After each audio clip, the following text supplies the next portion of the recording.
After my father suddenly passed away from an unexpected illness, leaving behind a staggering $2 million debt, my mother and brother Tom took matters into their own hands. They decided how to handle my father's inheritance without consulting me, leaving me to bear the brunt of the debt.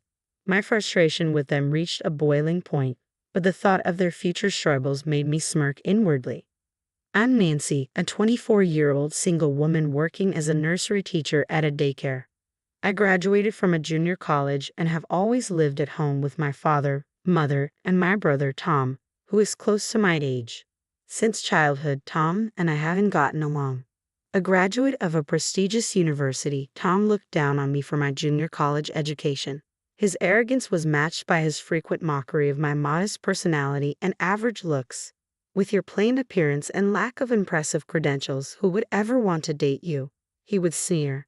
In reality, I do have a boyfriend, but I keep this a secret to avoid provoking Tom's scorn.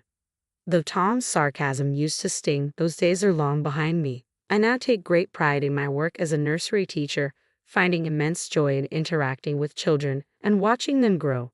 Tom's words no longer faze me. My mother, who reveres Tom for his prestigious university degree, constantly boasts about him to relatives and neighbors. In stark contrast, I was often treated as an afterthought. It was clear that my mother favored Tom and showered him with preferential treatment. Unlike her, my father always had my back. Whenever my mother gave snacks exclusively to Tom, my father would secretly share the same treats with me. He would proudly express his admiration for my choice to become a nursery teacher, and I deeply cherished his supportive gestures and words. My father was the CEO of a small company where Tom also worked. Unfortunately, the company's financial situation had been deteriorating recently. Despite my father's relentless efforts to cut the deficit and his late nights at the office, Tom remained indifferent. I can't work for a company run by someone who looks so evenly poor, Tom said, resigning from the company to take a position elsewhere. Since her marriage, my mother had stopped working and fully dedicated herself to managing the household. With no experience in supporting my father's business, she didn't grasp the challenges he faced. Despite witnessing his daily struggles, she criticized him for the company's lack of success. The company is still struggling. If you don't resolve the deficit soon, I won't be able to buy that new bag from the magazine. Honestly, what are you doing every day? You're completely useless, my mother said. She had an insatiable appetite for spending, especially on luxury items, often making impulsive purchases. Her dismissive attitude toward my father, as if she couldn't see the value of his hard work, filled me with outrage. Though I'm no business expert, I've witnessed my father's tireless efforts from a young age and understand how challenging it is to manage a business. My mother, who has been with him for years, should recognize this as well. I couldn't fathom why she would blame him as though he were incompetent. One day, my frustration boiled over, and I confronted my mother, demanding she stop belittling my father. Her response was dismissive and condescending. Why should I be scolded by someone like you? People without an education should keep their opinions to themselves. Don't speak on things you don't understand, she retorted. Tom, seemingly influenced by my mother's attitude, joined in and criticized me harshly. It was clear that despite sharing the same blood, our values and personalities were worlds apart. Nancy, don't let their words affect you. Education doesn't define your worth. Take pride in your role as a nursery teacher. That's what truly matters, my father said. His words of encouragement warmed my heart and bolstered my resolve. Even though part of me wanted to stand up to Tom and felt overshadowed by him, my father's support made me feel fearless. As long as he was by my side, I knew I could face anything. An unexpected event shattered my world. Father, I was horrified to learn that my father had collapsed at work. The company staff who reached out to me said he was rushed to the hospital in critical condition. Without hesitation, I dashed to the hospital, only to find that my mother and brother were nowhere to be seen. I'm too busy to leave. You'll have to handle Dad's care, my mother said. I was stunned by her response. How could she claim to be too busy when my father's life was at stake? As a jobless person, surely she had more flexibility than I did. What could possibly be more important than being there for my father? In disbelief, I took care of the hospital formalities and listened to the doctor's grim news. My father had acute heart failure and only had a few days left. I visited him as often as I could, hoping to see his smile once more. A few days after his collapse, as if sensing my presence, he briefly regained consciousness while I held his hand. Dad, I'm so relieved to see you. Do you recognize me? Can you hear my voice? I pleaded desperately, but he looked at me with a distant, vacant stare before quietly closing his eyes, never to open them again. Until my father passed away, neither my mother nor Tom made any effort to visit him. They only appeared just before the funeral, clearly reluctant to oversee the arrangements. During our conversation there, it became apparent that my father's company had gone bankrupt, leaving behind a $2 million debt. Inheritances come with debts, my mother said, her tone dripping with disdain. As the funeral proceeded, both she and Tom began to blame my father for the situation. He was unreliable in life, and now he's left us with this burden. What a curse, they complained. What are we supposed to do about all this debt? My mother wondered aloud. I have a suggestion, Tom said with a smirk, turning his gaze toward me. Since Dad had such a soft spot for you, why don't you inherit everything? You can also take on the debt. It's only fair to repay the love you received from him. My mother added, her voice carrying a sense of cold expectation. Unbelievably, my mother and Tom were trying to offload both my father's inheritance and his debts onto me. Despite my father's passing, they were more concerned with their own interests than with mourning his loss. They had always belittled and ridiculed both my father and me, seeing us merely as tools for their gain. However, I had a plan in reserve, something my father had asked me to use if anything happened to him. It was time to put it into action. I decided to keep my true intentions hidden and reluctantly agreed to their demands, all while secretly preparing to execute my plan. Understood. I will take on the entire estate, including the debt. My easy acquiescence surprised both my mother and Tom, considering I was assuming a $2 million debt. They probably anticipated more resistance from me, but their satisfaction in offloading the burden onto me seemed to eclipse any surprise. They looked at me with a mix of triumph and condescension. So, you're actually going to pay off all the debt. We appreciate that. It's lucky for us, even if I don't quite understand your thinking.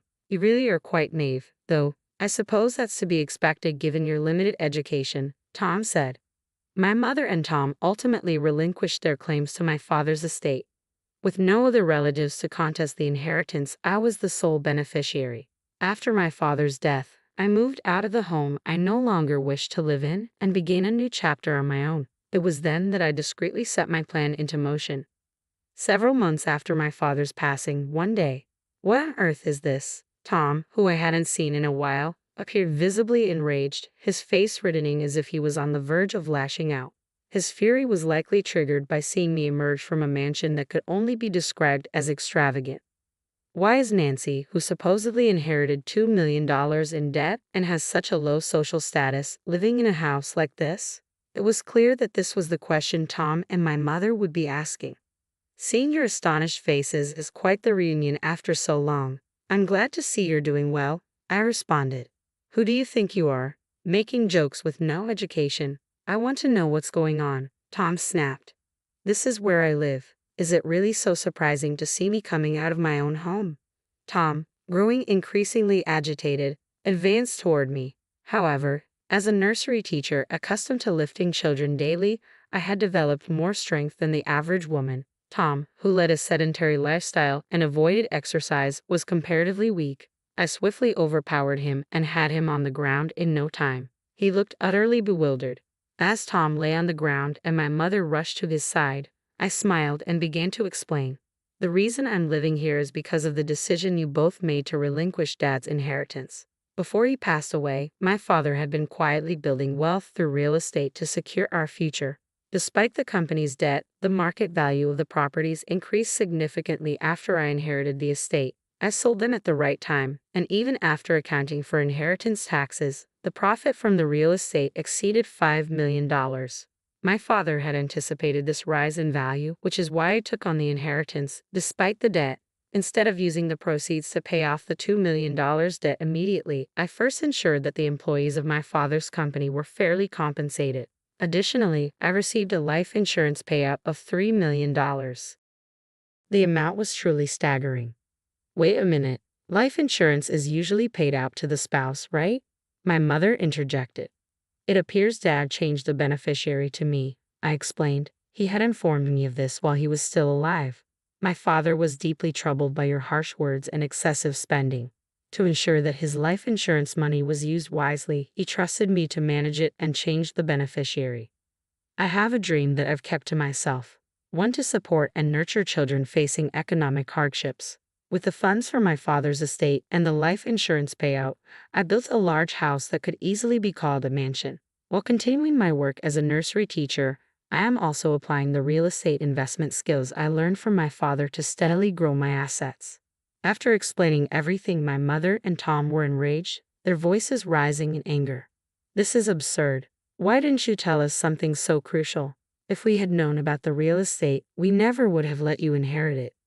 I responded firmly, Dad anticipated that you would react exactly like this if he knew. That's why he kept it a secret, to prevent you from claiming everything. I didn't expect you to respond just as he predicted, but it seems he was right. What are you talking about? Regardless, we deserve our share of the inheritance. We have a right to it. I was taken aback by my mother's audacious demand for a portion of the assets. It was clear that when it came to money, people reveal their true nature. My mother and Tom were showing their cowardice and arrogance, just as I had always known them to be. You both forfeited that right when you renounced the inheritance. It's not possible to reclaim it now. I cannot hand over the hard-earned assets my father accumulated to people who are consumed by their own greed. The ignorant, uneducated one just won't stop whining. Quit your nagging and hand it over now, Tom shouted. Despite their continued baseless complaints, I had no choice but to call security to have them removed. They left quietly after being escorted out. In the following days, security footage showed them loitering near my house, trying to find a way to claim my father's inheritance. Their persistence was unsettling. Using the footage, I reported them to the police as suspicious individuals. After that, I no longer saw my mother or Tom around my home. After some time had passed, I learned about my mother and Tom's situation from a family friend who had been close to us for years. Tom had found a new job, but his self-centered attitude quickly earned him a poor reputation. Within less than a year, he had alienated his boss and was relegated to menial desk work, a far cry from the special treatment he had enjoyed as the president's son at my father's company. Eventually, the harsh work environment took its toll, and he left the job. His tarnished reputation made it challenging for him to find new employment within the industry. Why aren't you working? Stop lazing around, my mother would admonish. It's not like I'm just sitting around doing nothing, Tom would retort. What kind of effort are you putting in, you useless, unemployed person? My mother would criticize. After witnessing Tom's failure, her attitude toward him changed drastically. Once doting on him, she now blamed him for his incompetence and joblessness, growing increasingly cold and distant. The shift in my mother's behavior placed immense psychological pressure on Tom, eventually leading him to become a recluse. Having relied on my father's income for years and never having developed the skills or inclination to work, my mother now faces financial struggles alongside Tom. Both are struggling to make ends meet. As for me, I am happily married to the man I have been dating, and we now live in the large house I own. My husband shares my passion for helping children in economic need. Together, we are working towards this dream by setting up the necessary facilities and obtaining the required qualifications. I hold deep gratitude for my irreplaceable father, and with my husband by my side, I am living a fulfilling and purposeful life.